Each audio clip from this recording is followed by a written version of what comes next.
Good evening, everybody. Tonight's story is called The Story of the Youth Who Went Forth to Learn What Fear Was. This is from the Brothers Grimm. A certain father had 2 sons, the elder of whom was smart and sensible, and could do everything, but the younger was stupid, and could neither learn nor understand anything. And when people saw him, they said, "There's a fellow who will give his father some trouble." When anything had to be done, it was always the elder who was forced to do it. But if his father asked him to fetch anything, then it was late, or in the night time, and the way led through the churchyard, or any other dismal place, he answered, "Oh, no, father, I'll not go there. It makes me shudder." For he was afraid. Or when stories were told by the fire at night, which made the flesh creep, the listeners sometimes said, "Oh, it makes us shudder." The younger sat in a corner and listened, with the rest of them, and could not imagine what they could mean. "They are always saying, 'It makes me shudder, it makes me shudder.' It does not make me shudder," thought he. "That too must be an art of which I understand nothing." Now it came to pass that his father said to him one day, "Listen to me, you fellow in the corner there. You are growing tall and strong, and you too must learn something by which you can earn your living. Look how your brother works, but you do not even earn your salt." "Well, father," he replied, "I am quite willing to learn something. Indeed, if it could be managed, I should like to learn how to shudder. I don't understand that at all yet." The elder brother smiled when he heard that, and thought to himself, "Good God, what a blockhead that brother of mine is! He will never be good for anything as long as he lives. He who wants to be a sickle must bend himself early." The father sighed and answered him, "You shall soon learn what it is to shudder, but you will not earn your bread by that." Soon after this the sexton came to the house on a visit, and the father bewailed his trouble, and told him how his younger son was so backward in every respect that he knew nothing and learned nothing. "Just think," said he, "when I asked him how he was going to earn his bread, he actually wanted to learn to shudder." "If that be all," replied the sexton, "he can learn that with me. Send him to me, and I will soon polish him." The father was glad to do it, for he thought, "It will train the boy a little." The sexton therefore took him into his house, and he had to ring the bell. After a day or two, the sexton awoke him at midnight, and bade him arise and go up into the church tower and ring the bell.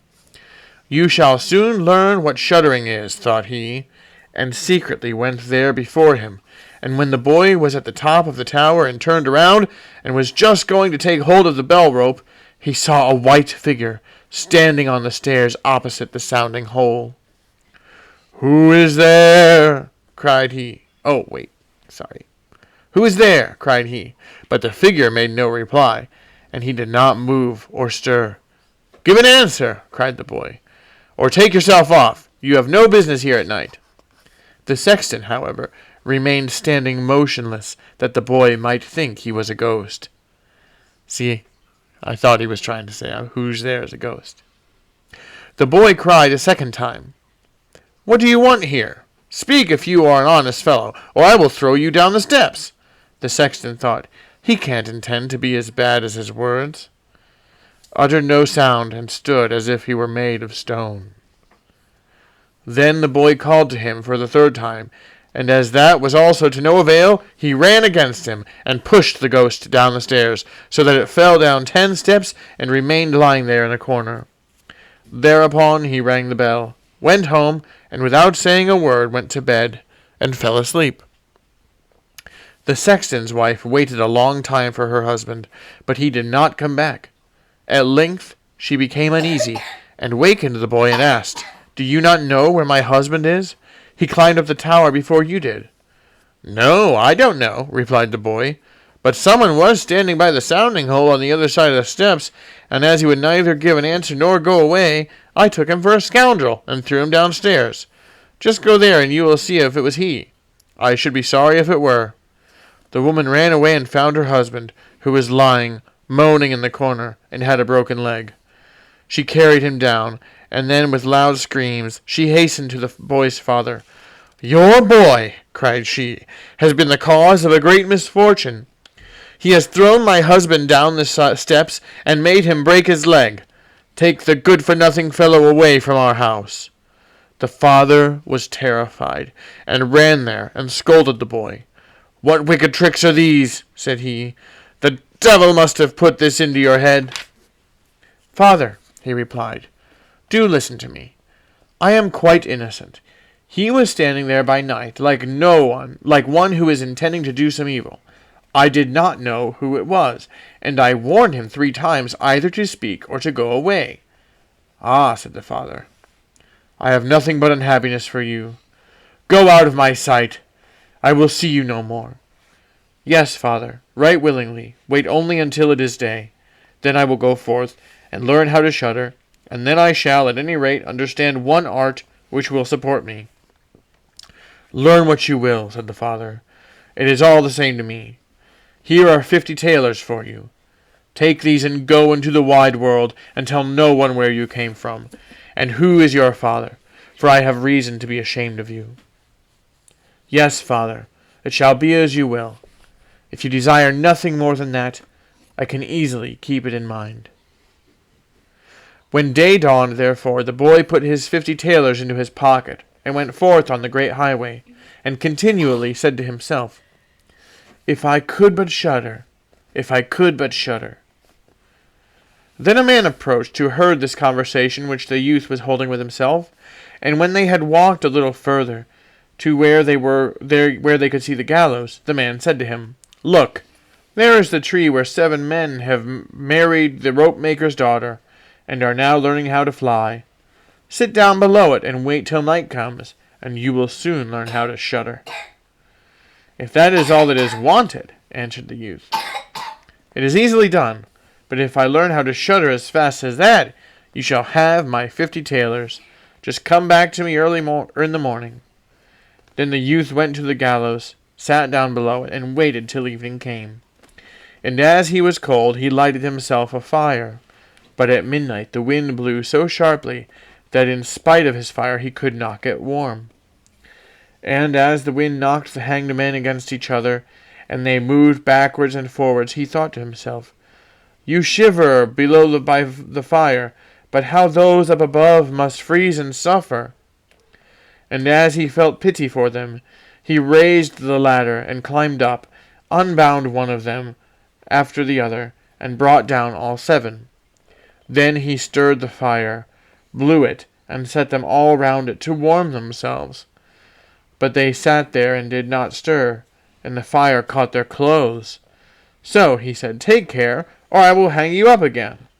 The dead men, however, did not hear, but were quite silent, and let their rags go on burning.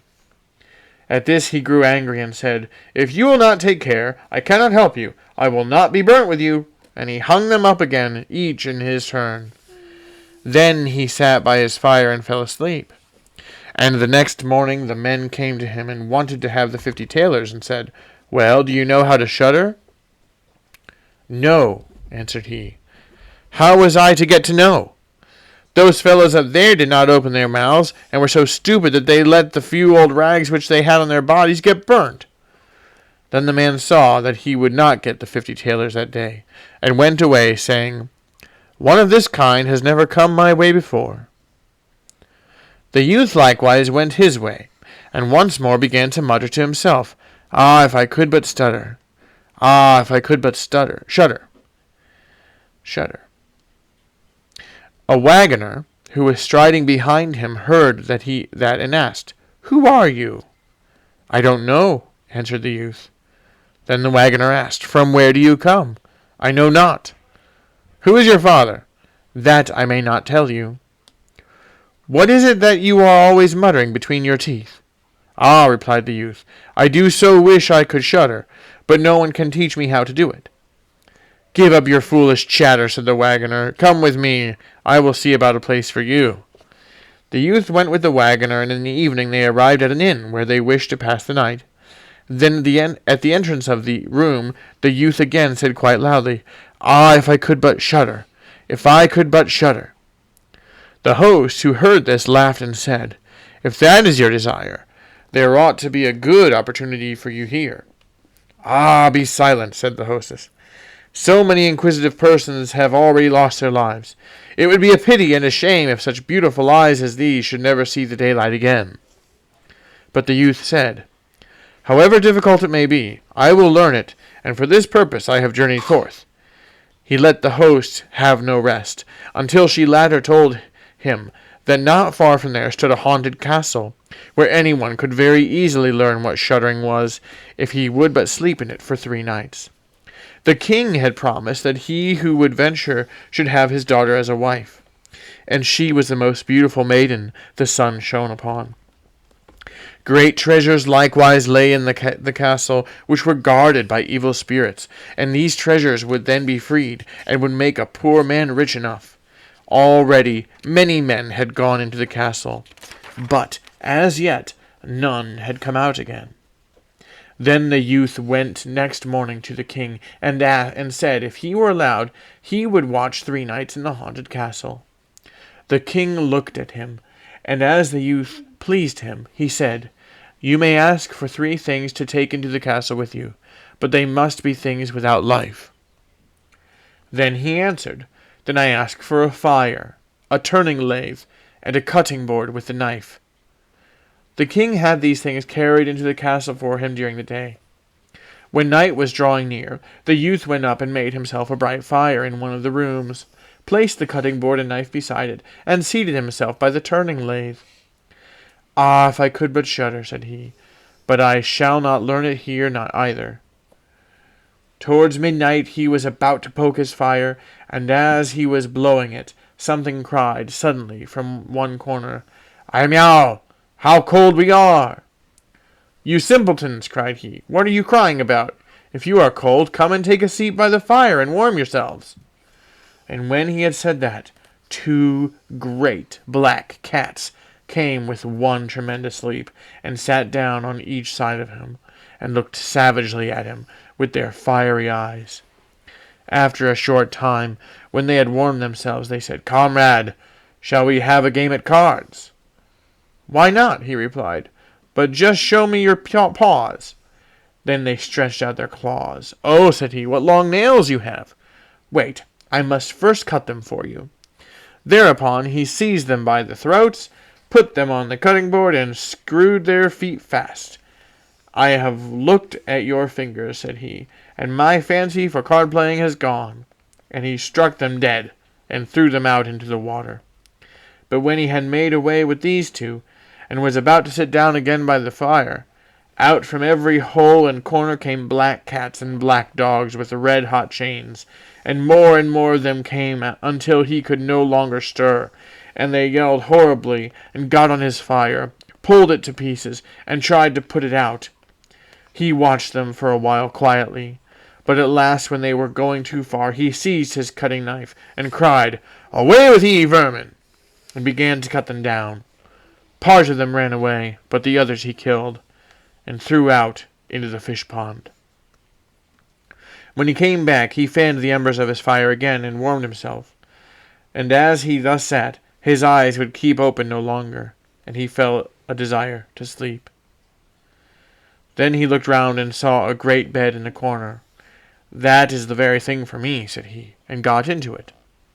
When he was just going to shut his eyes, however, the bed began to move of its own accord, and went over the whole of the castle.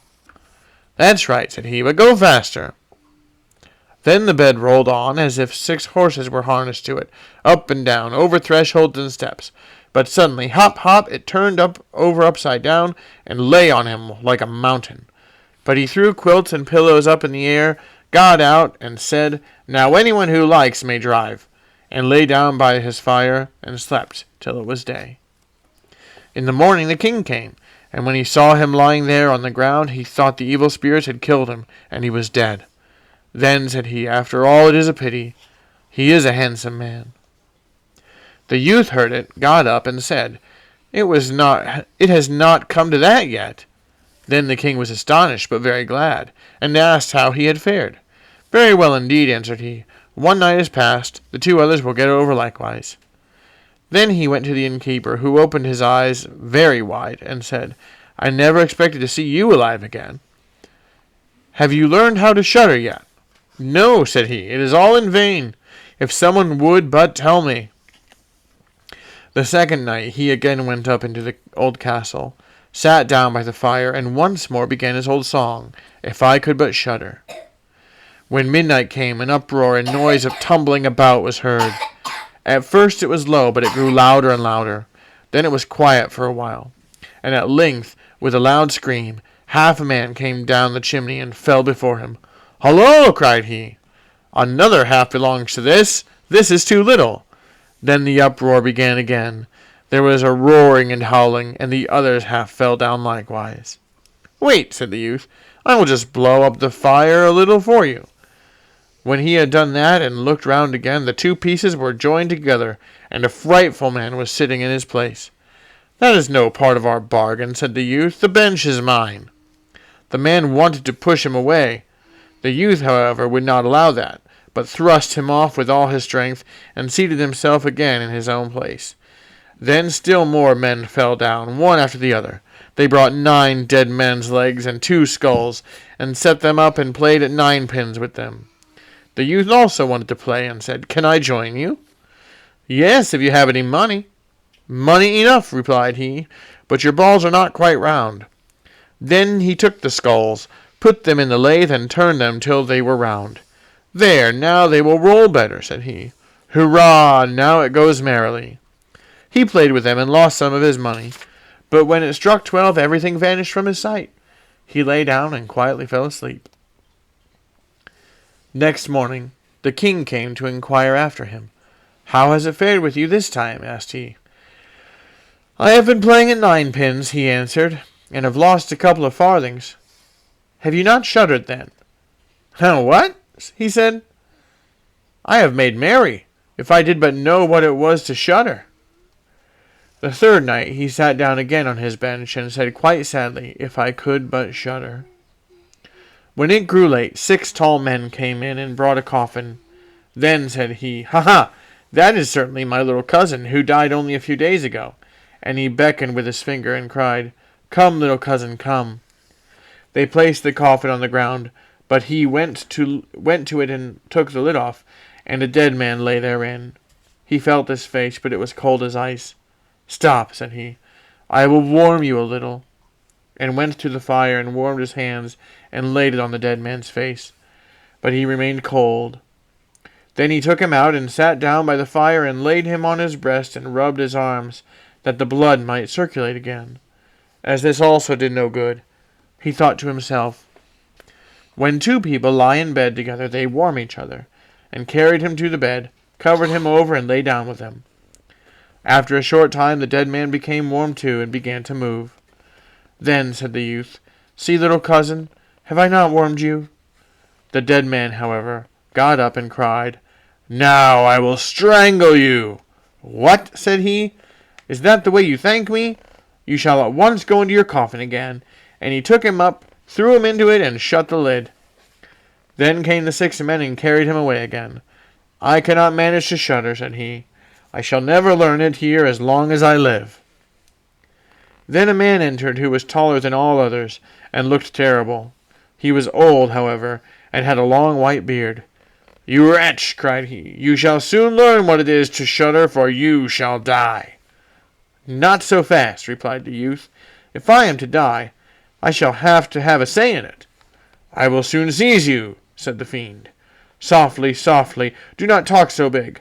I am as strong as you are, and perhaps even stronger." "We shall see," said the old man. "If you are stronger, I will let you go. Come, we will try." Then he led him by dark passages to a smith's forge, took an axe, and with one blow struck an anvil into the ground. "I can do better than that," said the youth, and went to the other anvil. The old man placed himself near, and wanted to look on, and his white beard hung down.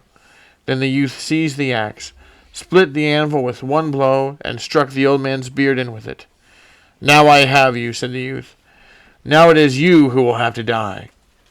Then he seized an iron bar, and beat the old man till he moaned, and entreated him to stop, and he would give him great riches. The youth drew out the axe and let him go. The old man led him back into the castle, and in the cellar showed him 3 chests full of gold. Of these, said he, 1 part is for the poor, the other for the king, the third is yours. In the meantime it struck 12, and the spirit disappeared. The youth, therefore, was left in the darkness. I shall still be able to find my way out, said he, and felt about, found the way into the room, and slept there by his fire. Next morning the king came and said, Now you must have learned what shuddering is. No, he answered.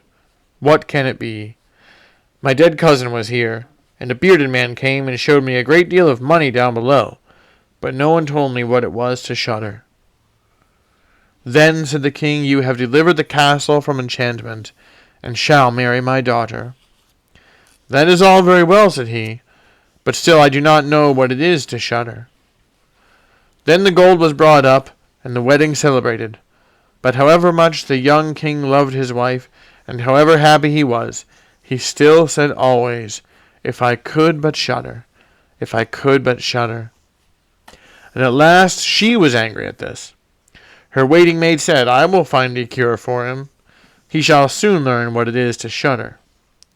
She went out to the stream, which flowed through the garden, and had a whole bucketful of gudgeons brought out to her. At night, when the young king was sleeping, his wife was to draw the clothes off him, and empty the bucketful of cold water with the gudgeons in it over him, so that the little fishes would sprawl about him. When this was done, he woke up and cried, Oh, what makes me shudder so? What makes me shudder so, dear wife? Ah, now I know what it is to shudder. The end. That was the story of the youth who went forth to learn what fear was. Thank you for listening. Good night.